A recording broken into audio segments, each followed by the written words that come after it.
What is up, guys? I'm Monte, and this is my dad, Vincent. Hello. And welcome to my third podcast. It's weird being doing one, taking a couple months off, doing another, taking a couple months off, then doing another, but I'm back. So, I guess I'll just ask a few questions about you, do kind of an interview, I guess, because there's, I don't know, I'll just do an interview. Okay. So, tell us about yourself, like your childhood. Okay. I grew up with 8 siblings. I was one of 9. I was the second to the youngest. I have a twin brother who is right below me, and then I have a younger brother, and everybody else is older than I am. So I was born in Fort Sam Houston, Texas. My dad was military, so when I was probably, I think about 1 or 2, we moved to Italy and we spent a little time out there. And then we moved back to the States. We were in Illinois for a little while, and then we moved out to Washington and grew up in Washington in Tacoma since I was about 5 years old. And when I was in first grade, my mom and dad got divorced, and he moved back to Texas, and it was just my mom raising us 9 kids. So there were some times when we had very little, but it always was seemed like a party because there was 9 kids with playing games and eating popcorn and doing whatever. So it was fun, but there was times when we were poor, but we didn't realize how bad off we were because we were just enjoying our lives as kids. How was it having 8 siblings? It was fun. Like I said, we had skating parties in the basement, and the older siblings kind of made sure the younger siblings were taken care of. When they had like summer jobs, they would give us younger siblings a little money so we would be able to enjoy some things during the summer. So they were always kind of taking care of us, and I guess that's something that we tried to do when we got older for our nephews and nieces and whatever family. When we had a little extra, then we would share it with even our older siblings and just make sure that we were giving back to them the way they gave to us. And how many children do your siblings have? Let's see. Lois has 3. Erica has 2. Sylvia has 2. April has 2. Delphana has 2. I have 2. Victor has 2, and Roderick has 2.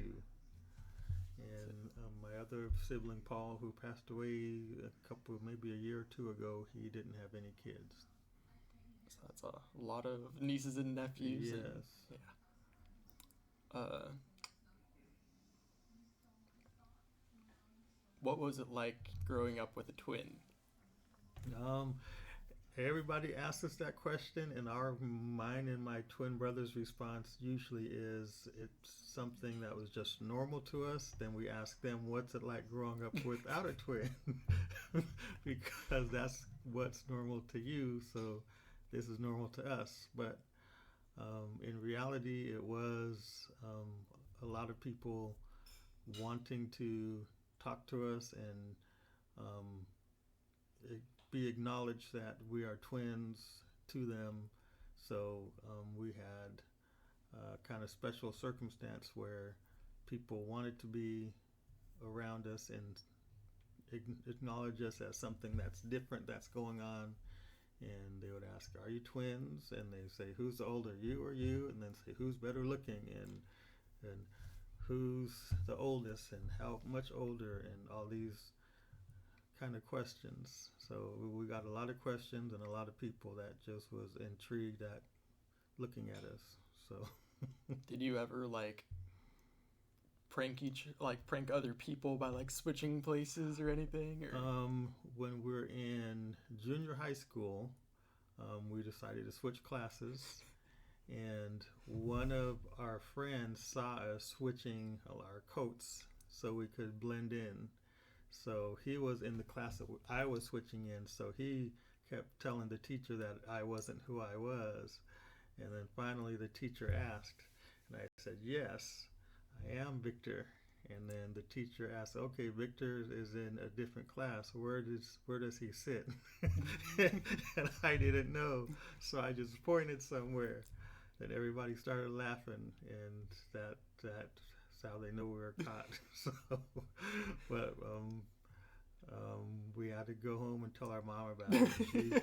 She was just laughed about it. She wasn't mad, and yeah, we went back to our classes the next day, and everything was back to normal. Besides people asking us what happened, we had a story to tell. how would you feel if you had to raise twins? I always wanted to.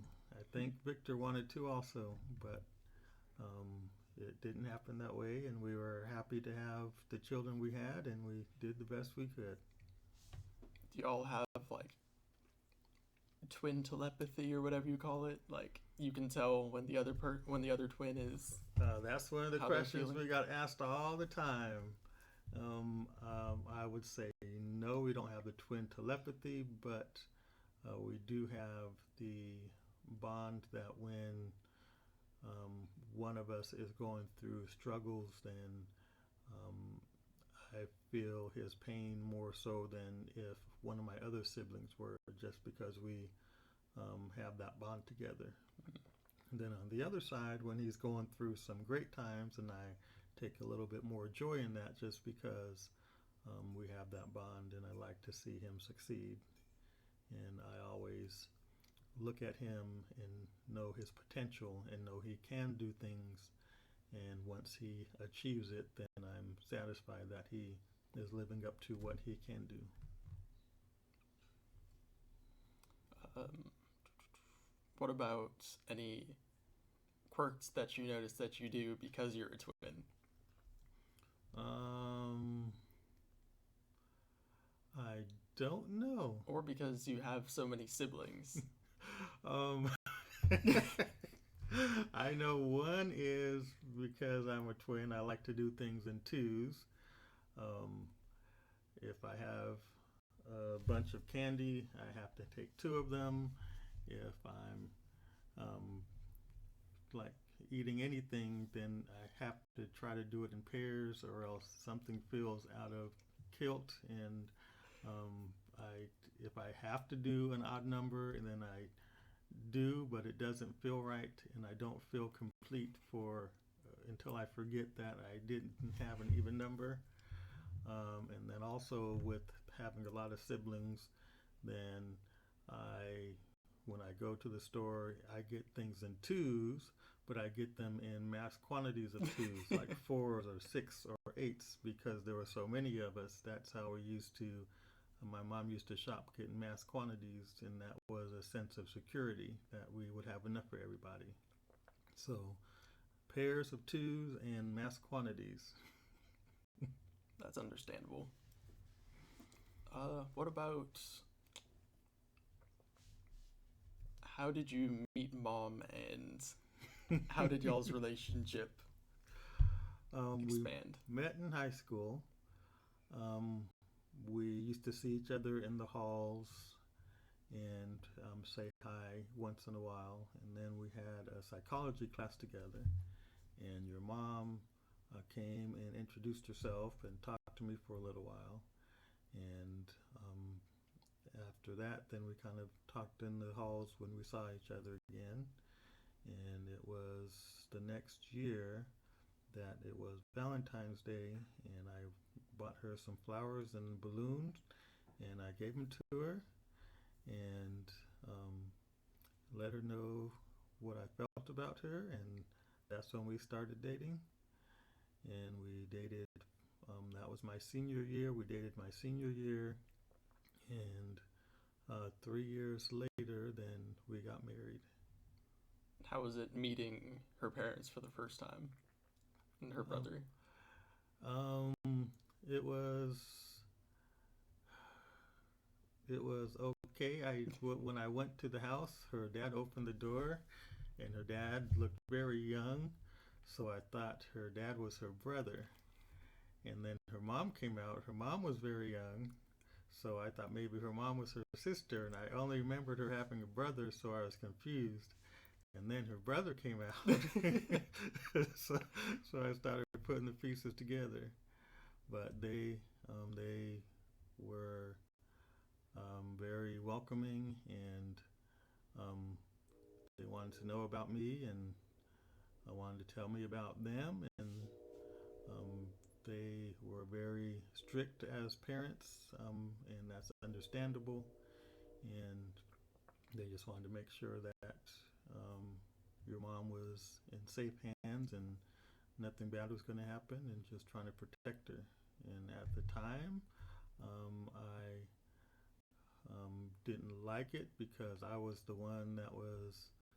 um, the one that was being scrutinized and making sure that I had her home at this time and couldn't do this and had to do that. But looking back at it, if I had a daughter, I would probably be that strict and maybe even more so. So I appreciate what they were doing now that I look back at it even more. How was it introducing mom to all of your family? Um, it was, I think it was easy because I had been talking about her and talking to her on the phone that they wanted to know, but at the same time, I had never had brought anyone home. In fact, none of the boys had ever brought a girl home to meet mommy or the family. So I was the first one. So um, it was different, but it was nice. And the same thing, they liked her, they accepted her, and they they weren't. My mom was she was protective, but she wasn't overprotective. So she felt comfortable and welcome, and she fit in. What of your parents' parenting style do you think carried over to your parenting style? Um, Most likely my mom's parenting style because I didn't know much of my dad. Like I said, after first grade, he um, moved back to Texas, and then he died when I was in junior high school. So I didn't know a lot personal about him just from my childhood memories.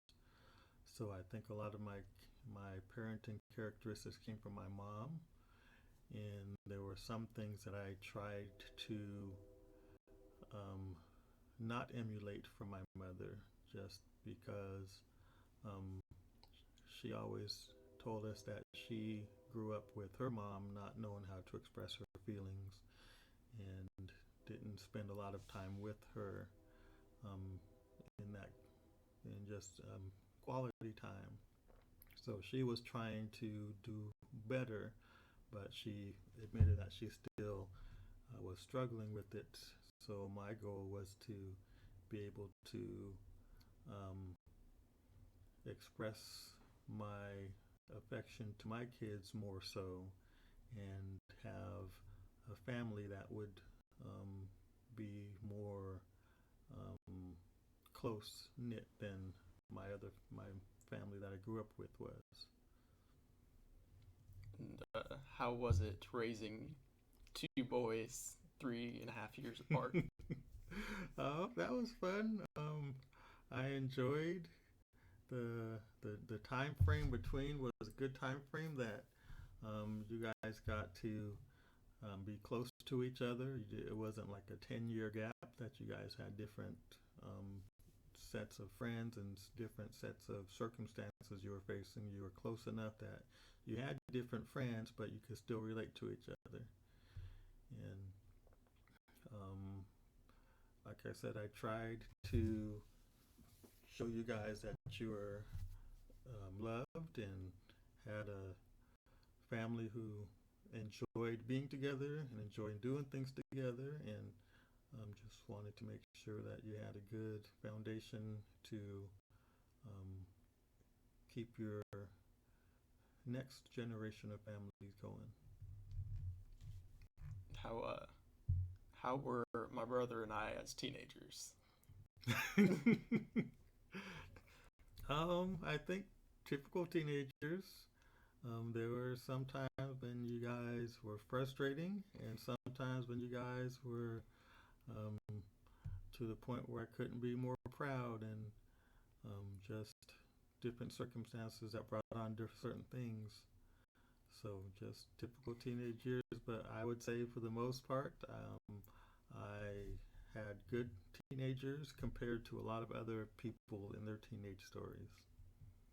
And how is it now that we're moved out and living 1,500 miles away? Mm, it was an adjustment. Hard having both of our boys so far away and can't just visit whenever we want to get in the car and drive a few minutes to see you guys. But um, I always realized that there would be a point where um, kids grow up and they have to have their own lives, and my role is to just be there to support and accept and help out when I can. And it would be unrealistic for me to think my boys would stay where I want them to and do what I want them to forever, because they have to be independent, and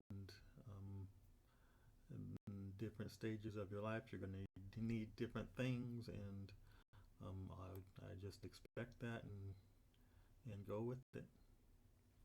And what of your parenting do you hope that my brother and I keep on to, and like advice for other people as they become parents or as their kids grow up?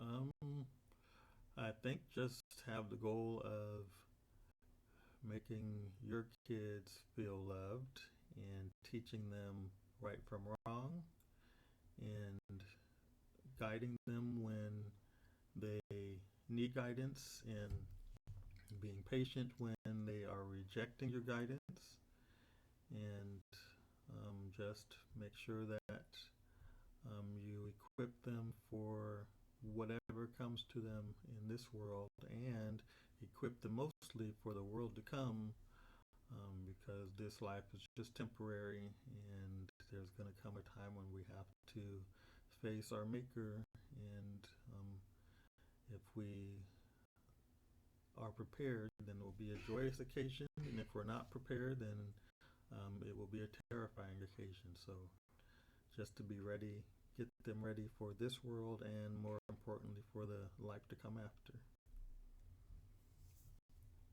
Another good question. What are things you enjoyed doing, or like things you enjoyed when you were younger that you had to put off when you had kids?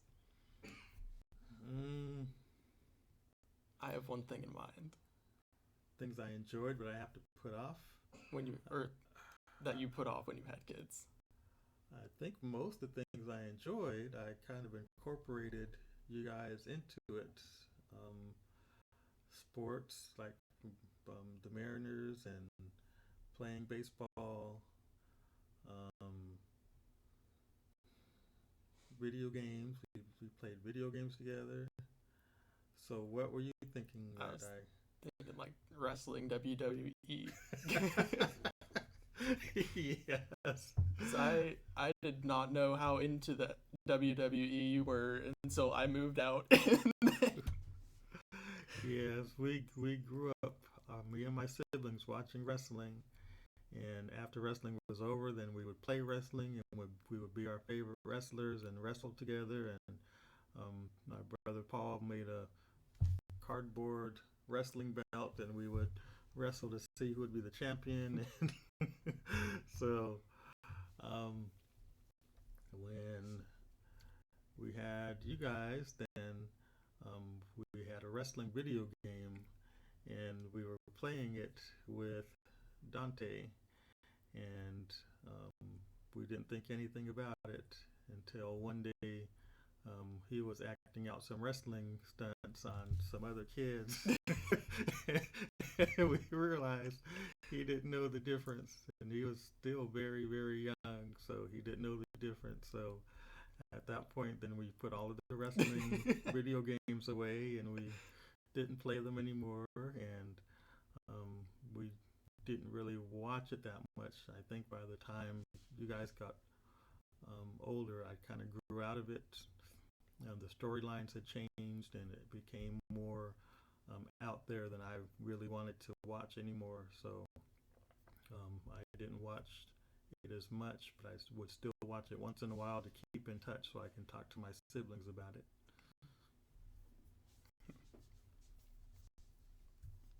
Do you have any questions for me? Um, what was it like growing up the son of a youth minister and the son of parents who were um, very involved in church? When I was little, I didn't really think anything of it because most of my friends were friends I had at church. Uh, Middle school, high school, as far as being the son of the youth minister, I feel like once we got to like the teenage years, some of the teens I feel like wouldn't invite me because I was son of the youth minister to some events or whatever. But and then as far as being a son of parents who are really invested and involved in the church,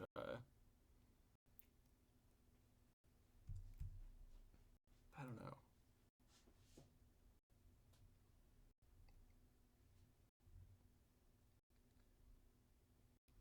It's definitely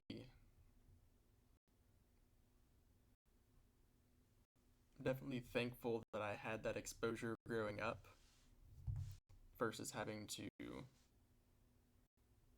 like I don't know, start from scratch is the correct term to use, but like not know anything about anything. Even if I have to find my roots, I'm still in a better starting point than I would have been. Mm-hmm. So, what was it like growing up the younger of two siblings? uh, uh, I,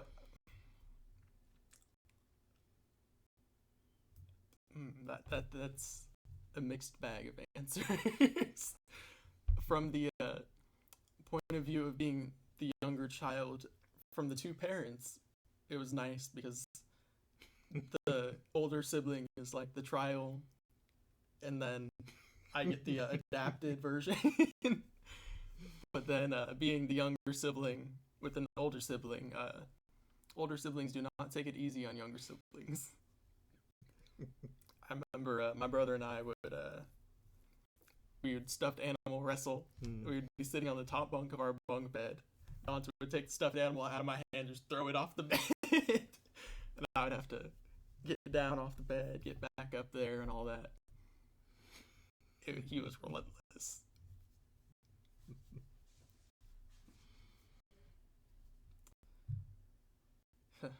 Any more closing questions? So, what, from growing up with me and your mother and your brother, what can you take with you, um, positive or negative, to your future self?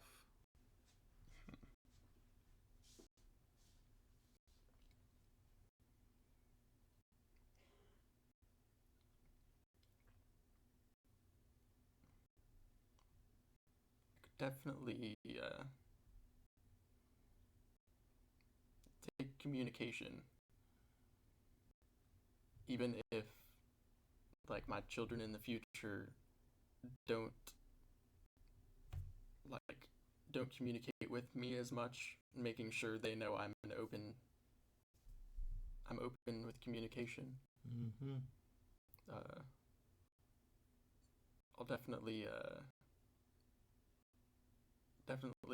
sing and stuff with them too.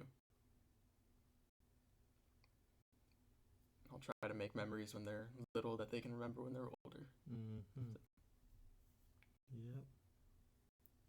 I think that is probably going to be a wrap for this episode. Thank you for letting me record you for half an Yep. hour. Yep. I have enjoyed it. Yes. So if y'all enjoyed it, feel free to like and subscribe, and I will see y'all whenever I do my next podcast.